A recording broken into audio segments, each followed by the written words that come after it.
How to change your country or region in Apple Store. Hello everyone, welcome back to the channel. In this video today, I'll guide you through the steps on how you can change your country or region in App Store on your iPhone or iOS. Well, the process itself is pretty simple and pretty easy, so let me guide you through this video.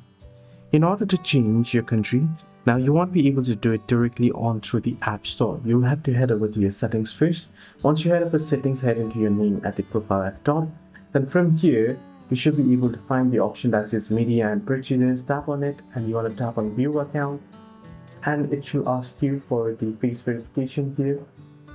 So go through the face ID, and once you have gone through face ID, you can see country or region. You can tap on it, and now from here you can go ahead and proceed to change it.